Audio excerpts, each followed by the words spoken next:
xua bóng cơm hôn mà bóc là cơm hôn thi cho ai group năng ngay bóng ba lấy nhưng mà đa một năng ấy ok bóng ប្រភេទបុគ្គលិកទី1 ba stay bóng ចាបងតើតោមកតាមเพจ ba nó khó mà bóng mình á ចា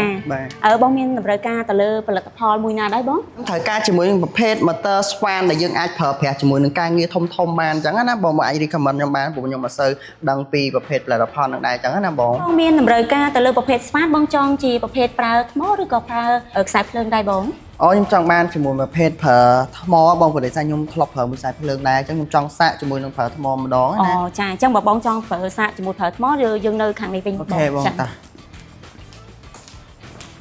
ចានេះប្រភេទប្រើថ្មនេះជាប្រភេទ motor ស្វានប្រើថ្មដែលមានលេខកូដ HR005G ចាថ្មនេះយើងថ្ម40 V បង 4 អាចាដោយសារសេរី model នេះគឺ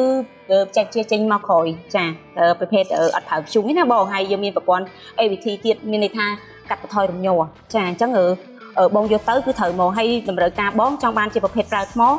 យកបានស្វានបានរហូតដល់40 លីចុះចាសម្រាប់ការធានាវិញយើងមានការធានារយៈពេល1ឆ្នាំពេញទៅលើដុំភ្លើងឲ្យខ្នើយនិង5ឆ្នាំទៅលើសេវាកម្មជួសជុលហើយយើងមានបានធានាបែបនេះបងសម្រាប់ផលិតផល Makita គឺមានតែក្រុមហ៊ុន TKS ហៅគេខ្សែតែមួយគត់ដែលនាំចូលនិងចែកចាយនៅក្នុងប្រទេសកម្ពុជាដើម្បីកុំឲ្យបងទិញផលិតផល Makita ដែលមានប្រភពមិនច្បាស់លាស់អញ្ចឹងបងអាចអញ្ជើញមកទិញនៅក្រុមហ៊ុន TKS គ្រប់យើងបាន អូខេបងឥឡូវខ្ចប់អាហ្នឹងឲ្យខ្ញុំមួយមករៀបចំវាឲ្យស្អាតណា ចាអូខេបង ប្រភេទបុគ្គលិកទី2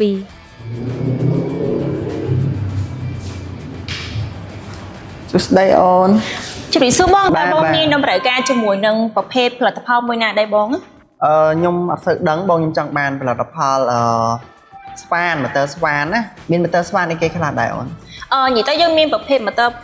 ស្វានជាច្រើនបង ច្រើនហ្នឹងអីគេខ្លះហើយអូន យើងមានប្រភេទ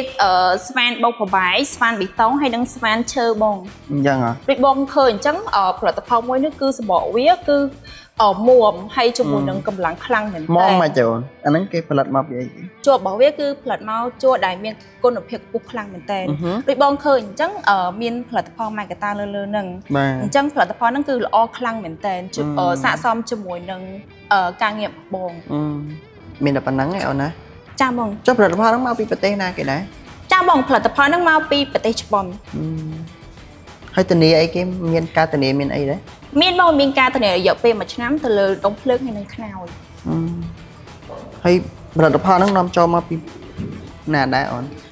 ចាបងសម្រាប់ផលិតផលមួយហ្នឹងគឺនាំចូលមកពីប្រទេសជប៉ុន 100% បង ហើយ motor Makita ហ្នឹងអាហ្នឹងនាំចូលដោយក្រុមហ៊ុនអីគេដែរអូន ចាបងសម្រាប់ motor ហ្នឹងគឺនាំចូលដោយក្រុមហ៊ុន TKS គ្រប់ហៅគេខ្សែបង អត់អីចឹងអូនបងដូចជាអត់ចាប់អារម្មណ៍ទេអរគុណ